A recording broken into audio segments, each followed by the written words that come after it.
Every hobbyist has an army, or let's be honest, several armies that aren't quite finished. One such army for me is Moria, for the Middle-earth strategy battle game. Some of these miniatures were painted by me way back during the Battle Games of Middle-earth magazine era, and they look just like a boy who doesn't know what he's doing. All in all, I have in total around 80 models. Whenever I would play with them, or my friends would play with them, it would be a little bit embarrassing for me. You know, this kind of project I'd never quite finished. I have a lot of miniatures, and I want to get this finished finally, so maybe a traditional painting method isn't the way forward. I also challenged some of the folks in the Discord to do the same, and we were going to finish an army every single quarter just to keep everything ticking over. So here is my offering, my OSL Moria, aka saving my Moria army using object source lighting.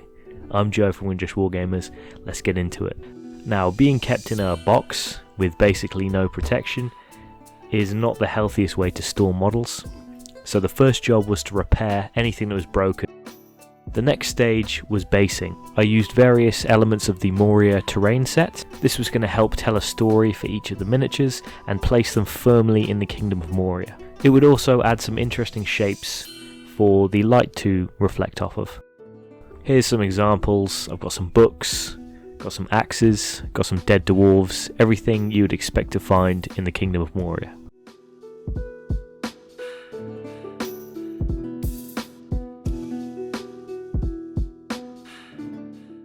The rest of the bases were covered with some gravel. With the full 80 models based, it was time to move on to some of the underpainting. I later found out this stage wasn't really necessary at all, but at this point I wasn't 100% sure on how I was going to do the OSL, so I thought any of the models that were already painted to any degree I would tidy up just in case some of that underpainting shone through from the OSL. That unnecessary step had been completed. I glued them all to a spray handle. This is just a block of wood, and I sprayed them all black.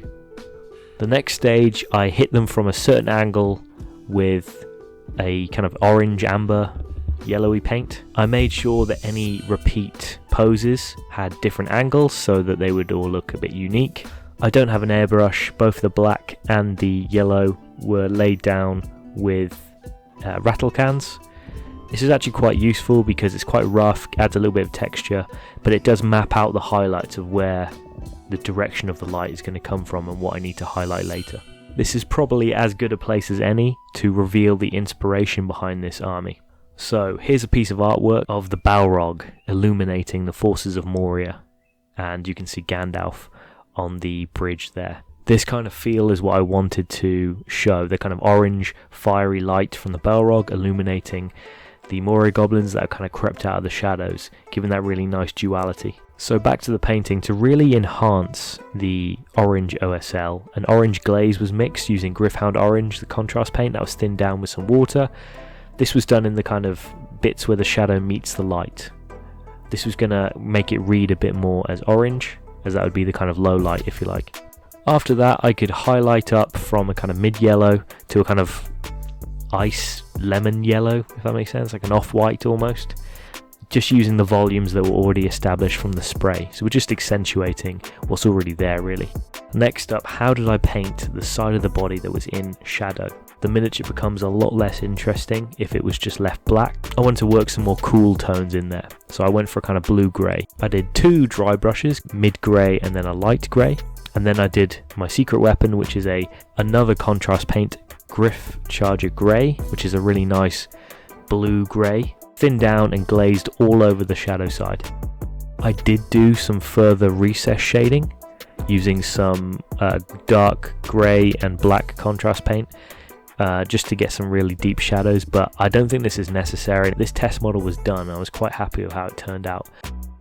One thing that makes this paint scheme super quick and also super rewarding is that you can paint the base at the same time. It looks like one complete unit, tells one complete story, but also it's lightning fast to do. So then it was just a case of working through the 80 model backlog.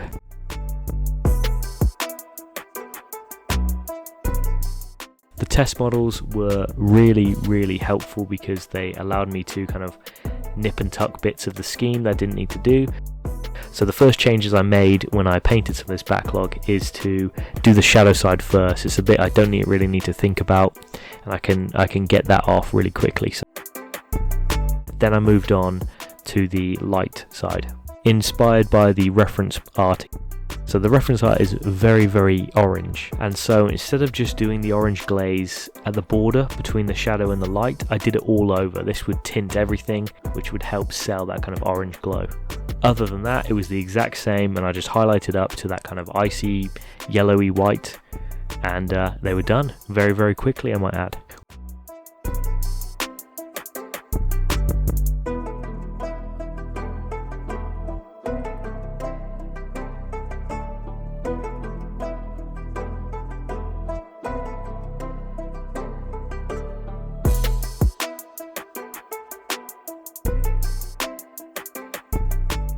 With most of the miniatures painted in a very quick amount of time, this only took me a few evenings to do, I could sit back and enjoy my work. Here's some turntables of some of the finished models. Now, I wasn't finished just yet, so I couldn't quite pop the champagne, but I really loved how they were turning out. I mean, it'd gone from one of my least favourite armies. I would dread if my friends decided to play as them, or if I wanted to play as them, I would dread putting them on the table.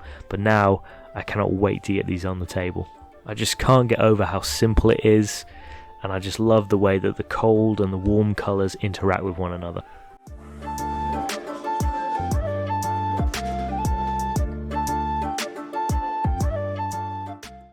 But I did have a few more miniatures to finish.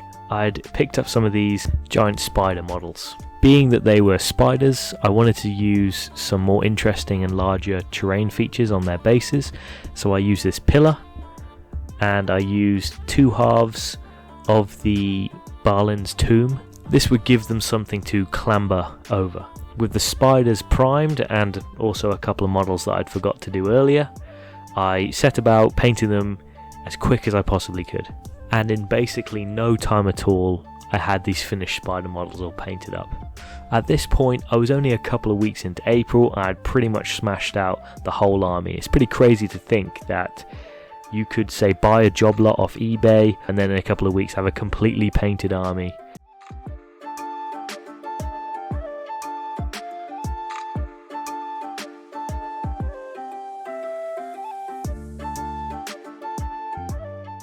There was one model, however, that I hadn't.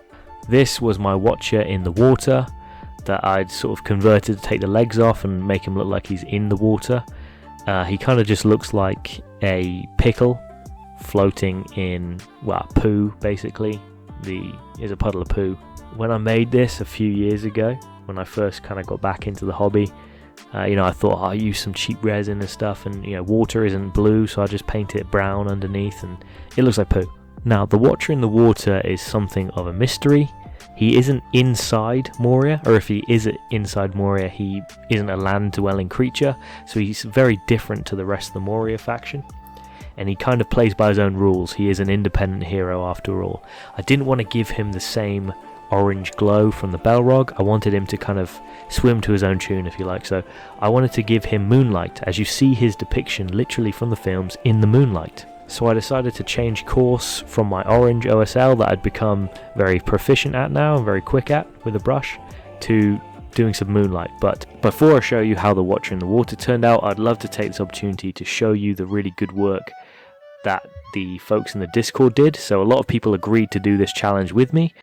First up, we have Basid Oath with a lovely Farharad army. The red and the ivory colours really work, and there's flashes of greens and blues as well. Looks lovely on the tabletop, and a huge effort by him as well. That's a lot of miniatures. Next up, we have an offering from Cannibal Monkey with a traditionally painted Moria force. Nothing puts me to shame quite like this. A lot of miniatures painted to a really good standard. So well done, buddy, and thank you for sending in the pictures. Next up, we have some incredibly special offerings from Alaya Vilhabrand. Took me 4 attempts to record that name. The first is a proxy Beorning army, including this exquisite conversion. to look like the rampaging Beyond the Bear from the Battle of the Five Armies, based upon the artwork to the right. Really does the bear justice. I mean, look at the size of that thing. And then the rest of the awnings are really lovely painted with some nice flower bases too. They also submitted this very spooky looking Mordor force with some lovely glowing teal. There's some mixed in proxies from Age of Sigmar here. It looks awesome. Really admire this. Really creepy Shelob as well. Brilliant stuff. Departing from Middle Earth, we got some amazingly crafted, I believe these are Chaos Knights, correct me if I'm wrong, so this is from Margatha Pi. Really bright colours, really wacky contraptions, great imagination on this one. Returning to Middle Earth then, we have Merryweather, aka Nick, he also does videos for the channel, with his really lovely offering of a Númenórean force, inspired by forces of antiquity.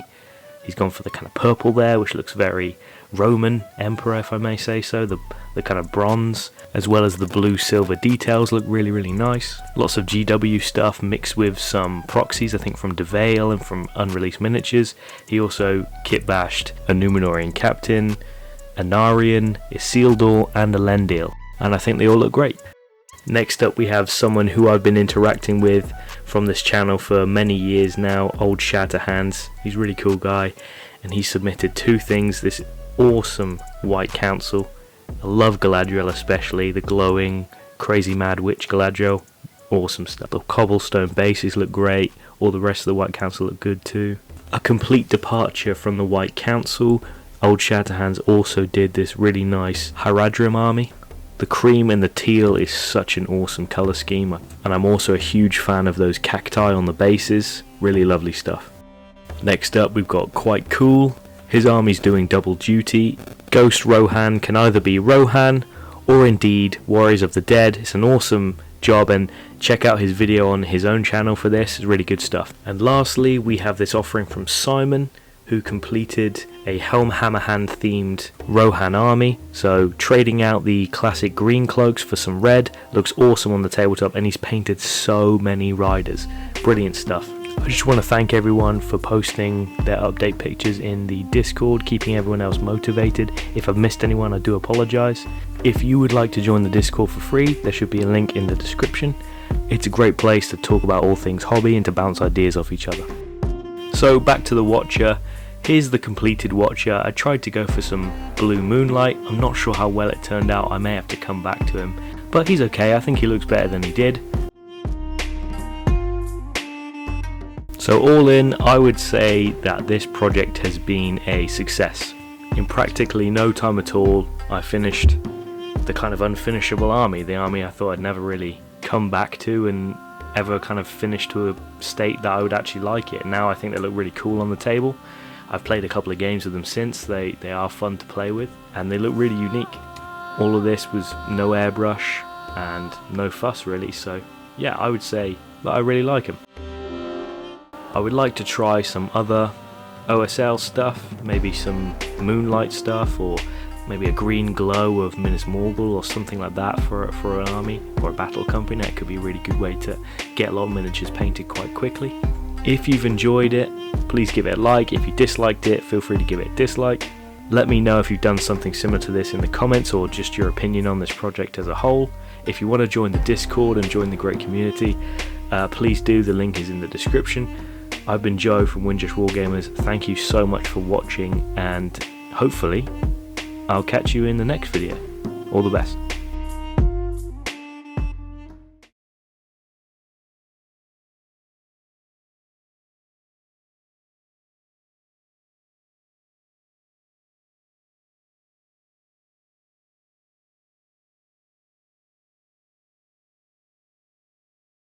Boom! Big reveal. I'm a pickle. What do you think about that?